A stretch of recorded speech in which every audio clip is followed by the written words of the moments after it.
Hello everyone. I hope you people are doing well. Manpreet Puri here again from the channel name Language Learning by Manu. So guys, don't forget to subscribe, like and comment. I am going to upload one more listening for you. So attempt it, and I think as listenings are coming, it's same like that. And I hope you people will get 35 plus in this. So best of luck guys. Let's start. Listening Test 1, Section 1. You will hear a conversation between Harry and Andrea, two students who have just finished their final exams. First, you have some time to look at questions 1 to 5.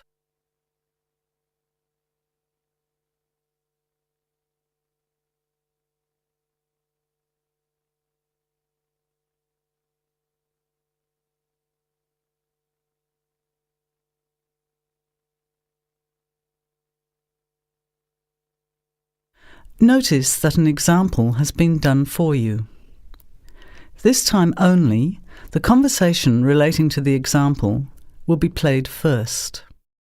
Hi Andrea, how are you feeling now that exams are over? It's fantastic to have finished, isn't it? And to sleep in every morning. What about you? The student is happy to have finished exams, so you circle B. Now, let's begin. Answer the questions as you listen. You will not hear the recording a second time. Listen carefully to the conversation and answer questions 1 to 5. Hi Andrea, how are you feeling now that exams are over? It's fantastic to have finished, isn't it? And to sleep in every morning. What about you? Well, I've been catching up on sleep too, but I've got a lot to do before I leave for England. Perhaps you could give me some advice. I've got a lot of things I can't possibly take back with me, but I don't know what to do with them. Well, it depends on what sort of things they are and whether you're thinking of giving them away or selling them. Well, almost everything. Furniture, the fridge and other kitchen stuff that I bought from the previous tenant. But the new people have already got what they need, so they're not interested in buying stuff from me. I can't afford to give it away, but I'm not sure how to sell it all. Oh, and there are some clothes and books as well. Why can't you take them? The books are really heavy. It's so expensive if you exceed the airline baggage allowance. And the clothes just won't all fit in my suitcase. It's amazing how much stuff I've accumulated since I've been here. Anyway, I don't think I'll need as many summer clothes in England as I have here in Australia. I see. Well, there are several alternatives. First of all, you could put up notices around the university about the books. You know, on the notice boards in the Student Union building and in the economics department. Anywhere second and third year students will see them. People are always keen to buy cheap textbooks. OK, what should I say on the notices? Just put the titles, authors and price you want, your name of course, and maybe put your phone number on those little tear-off tags. That's a good idea. And what about the furniture? You could try doing the same thing, but usually students are away all summer, so they don't want to buy furniture now. Another place to try might be a second-hand shop. Someone from the shop will usually come around and give you a free quote, and then you can decide. But you don't usually get much money for that sort of stuff. Before you hear the rest of the conversation, you have some time to look at questions 6 to 10.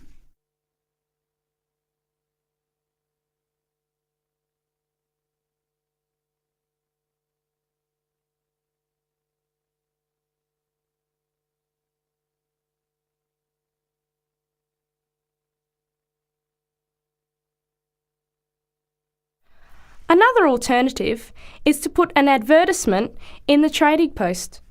Do you know that paper? It comes out every week advertising things people want to sell. You have to pay to put the advert in and then hope people phone. Give them as much information as possible, and if they're interested, invite them to come and have a look. The hard part is agreeing on a price. No, I haven't seen the trading post, but I should have a look at it. And I could advertise the fridge, the microwave and the furniture. But the kitchen stuff isn't really that good. You know, old cutlery, a few pots and pans and some plates and things. What shall I do with them? Well, another option is to donate the kitchen things to a charity shop. You know, like the Salvation Army or St. Vincent de Paul.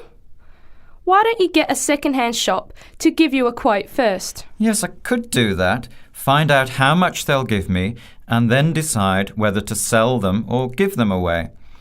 But I've still got the clothes.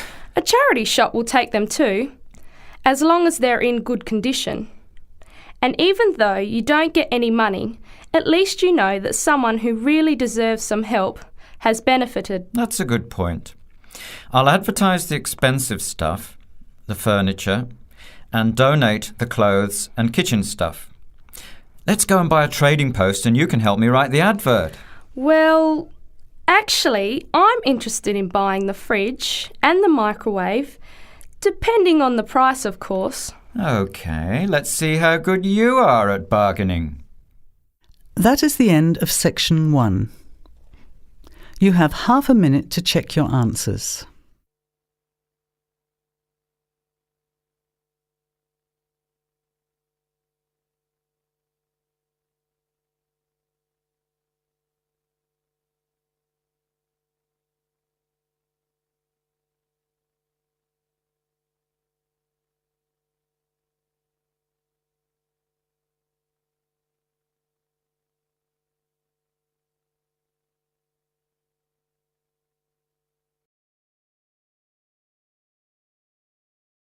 Now, turn to section 2. Section 2. You will hear a phone conversation giving information about a health and fitness centre.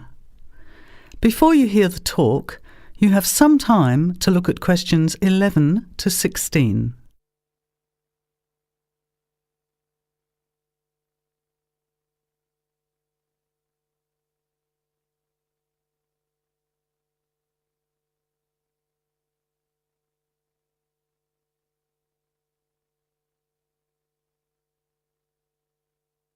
Now, listen carefully to the first part of the talk and answer questions 11 to 16.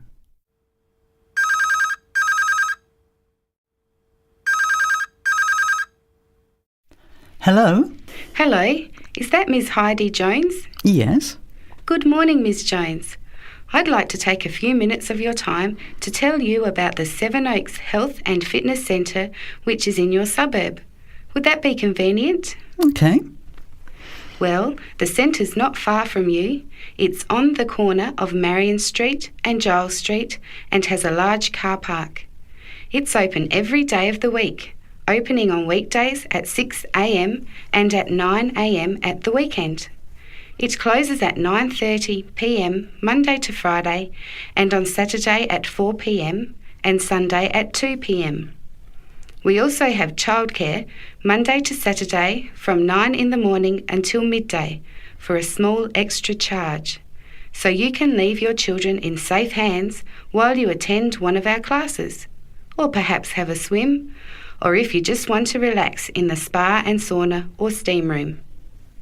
Talking of classes, we have a very wide range which are designed to suit all different levels of fitness and individual needs. I mentioned the pool just now.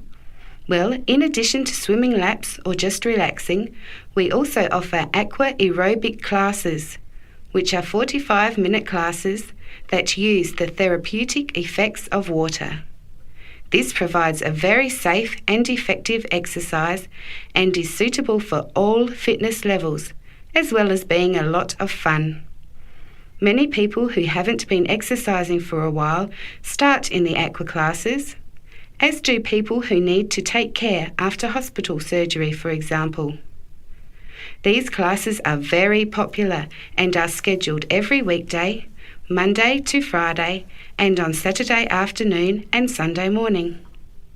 Another very popular activity in the pool area is learning to swim, and these swimming classes are held at 4 p.m. every weekday and in the mornings at the weekend.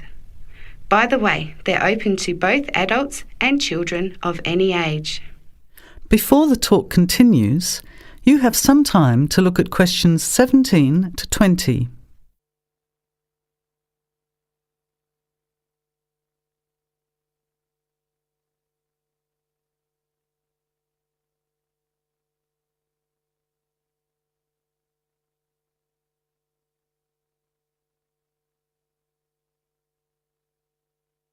Now, as the talk continues, answer questions 17 to 20. Now, it would take too much of your time to tell you in detail about all our programs, as we have a very wide range of activities at different times. However, I'll just outline some of them. Our super circuit classes are extremely popular, and you get a good aerobic workout while toning your muscles. They're easy to learn, as you combine using hydraulic equipment with exercises guaranteed to give you a good cardio workout. The teachers are very good and there's a fun atmosphere. And the classes are very effective in assisting weight loss, relieving stress, lowering blood pressure and generally increasing fitness. Oh, and I haven't mentioned our range of aerobic and step classes of different types which suit all levels. Our specially designed aerobics room holds over 55 people, and our highly qualified and trained staff can advise you as to which class might suit you. We are inviting you to a free 1-week trial period when you can come and try any of the classes or activities before you make the decision to join. By the way, there is also a large and very well-equipped gym where we offer free fitness assessments, and you can have an individual program designed just for you. Also, the cardiovascular room has the latest range of machines which help you burn fat, increase your fitness, or just warm up. They're very popular, as you can forget all about the calorie burning by watching your favourite music videos on TV while you exercise. Right now, we have a very special new member joining fee offer, which allows 2 memberships for the price of 1, a real bargain. So if you can, bring along a friend who'd like to get fit as well in time for summer. Come along and try us out. You can meet the staff. Try out some of the classes for a week, absolutely free. And then, if you like us, sign up for only $110 each for 6 months. Thanks for taking the time to learn about the centre, and I hope we'll see you there soon, Heidi. I'll put one of our brochures in the mail for you right now. Bye for now. That is the end of section 2. You have half a minute to check your answers.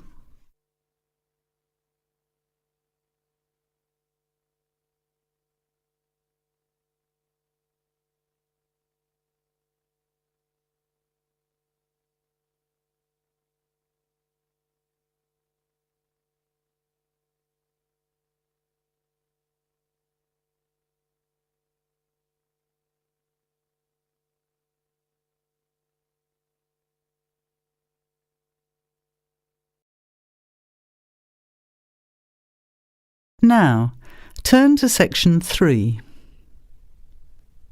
Section 3. You will hear 2 business studies students, Evelyn and Mark, preparing for a seminar presentation. Before you hear the conversation, you have some time to look at questions 21 to 25.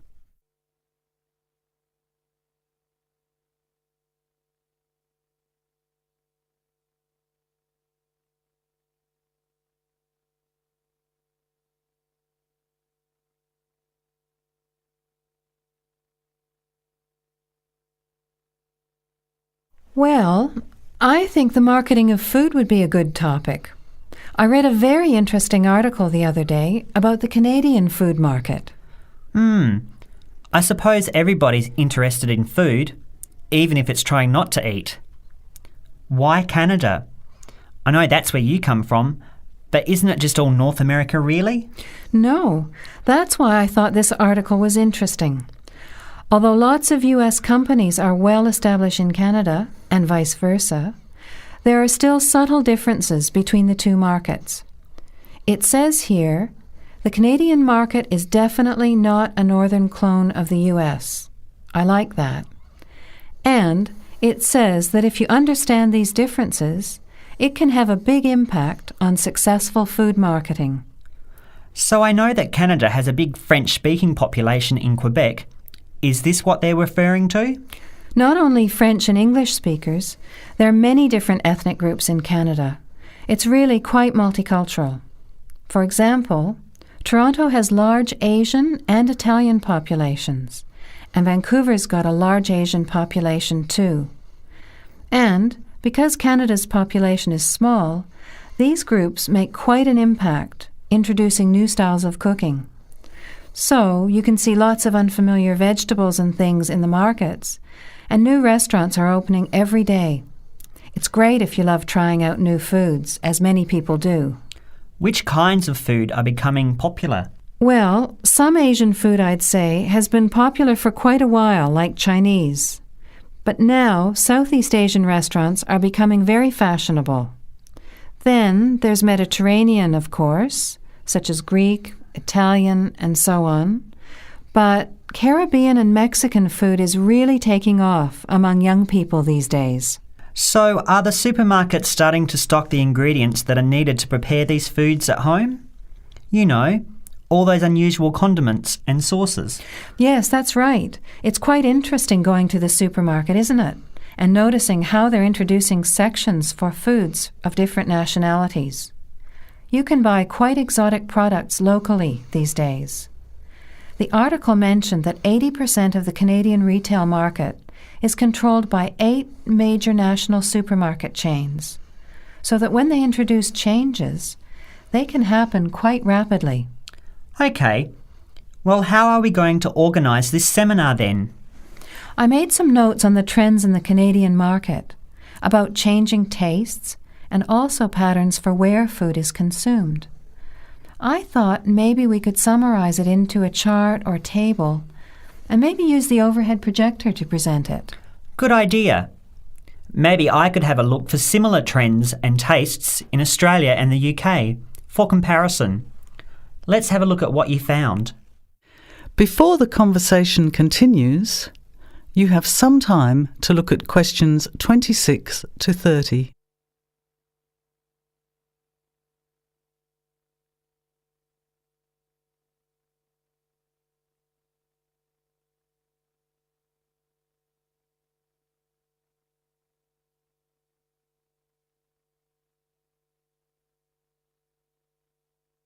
Now, as the conversation continues, answer questions 26 to 30.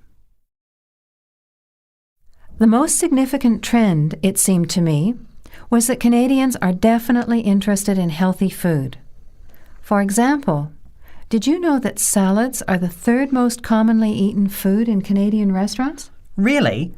What about organic food then? Is that becoming more popular? Yes, it's definitely moving into the mainstream compared to a few years ago. And a recent survey showed that 4 out of 5 shoppers said that they check the fat and nutritional information on the packet when they're deciding what to buy.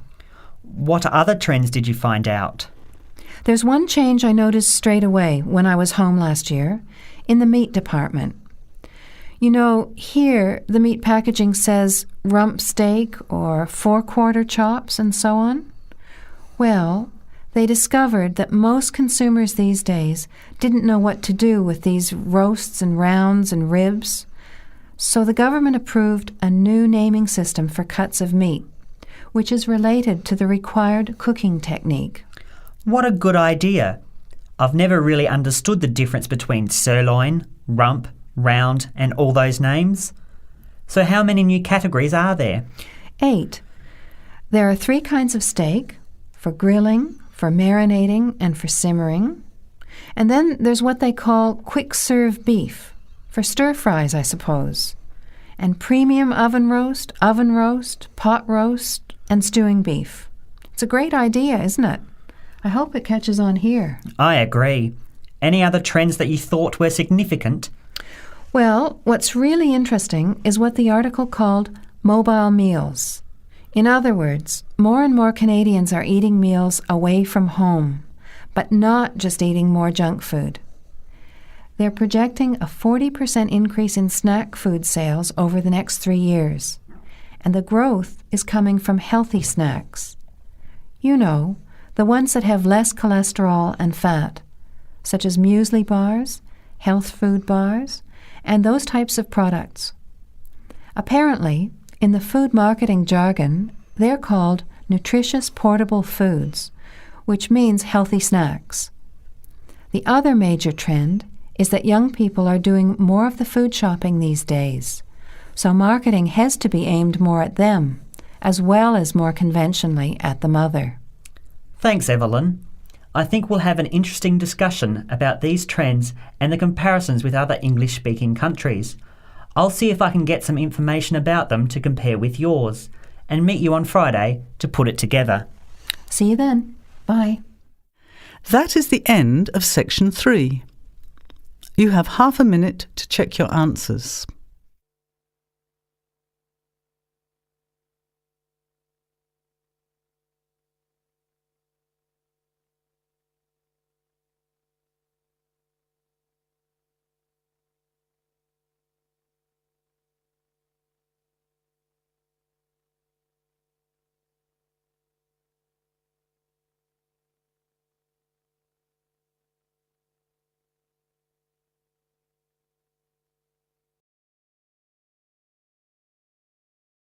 Now, turn to section 4. Section 4. You will hear a talk given by Dr. Miranda James. First, you have some time to look at questions 31 to 35.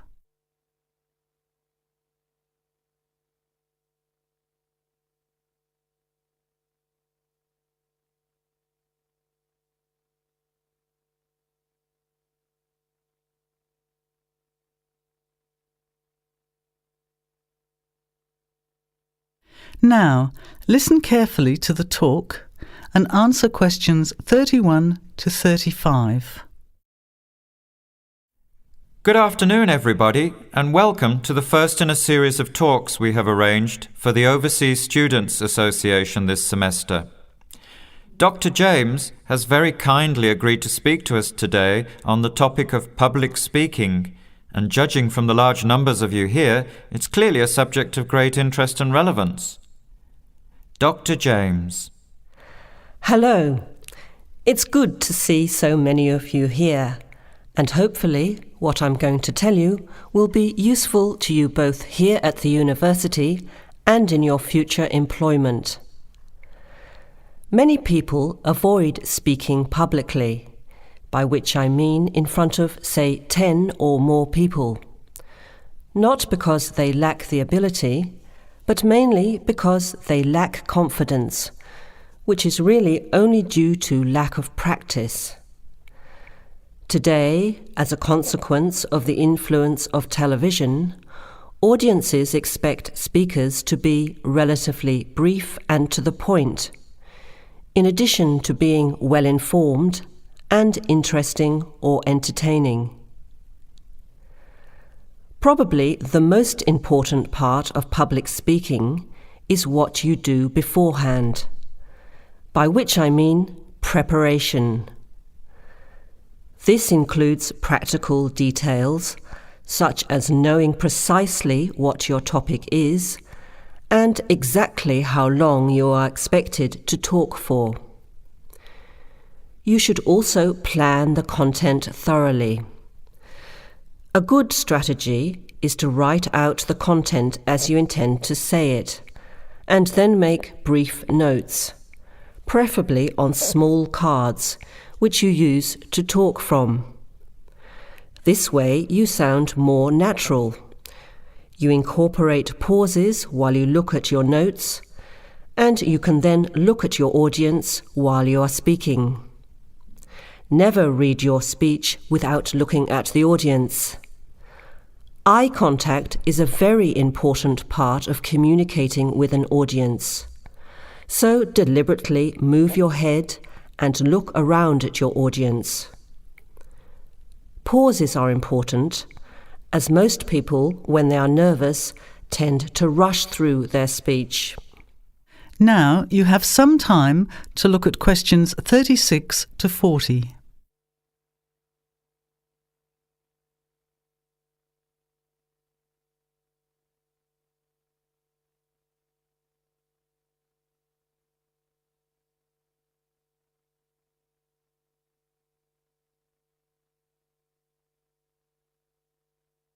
Now listen and answer questions 36 to 40. Practice speaking slowly. This gives you more time to pronounce your words correctly. It's always easier for your audience to listen to someone whose speaking is clear and calmly paced, so that they can understand the ideas being explained. And the bigger the group, the more slowly you should speak. Remember to project your voice, speaking clearly to the person furthest away from you. It's a good idea to rehearse and record yourself. Pay attention to your intonation when you listen to yourself. It's even harder if you're speaking in a second language, I would imagine. But there's nothing worse than listening to a flat, monotonous voice. So try to vary your tone and rhythm. This will add meaning to your words. Lastly, pay attention to both your posture and your gestures.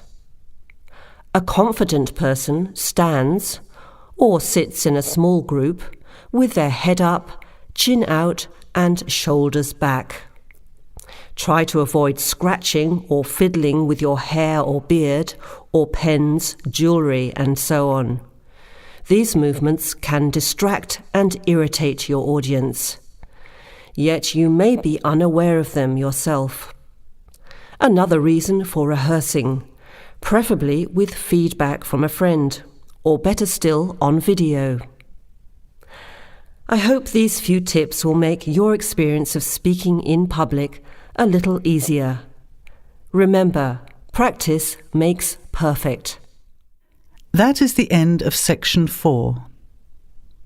You now have half a If you minute need to check your answers, you can answers. text me, otherwise you can comment me at my channel, otherwise on my social sites at Language Learning by Manu. So I hope you people will get good band score, guys. Take care.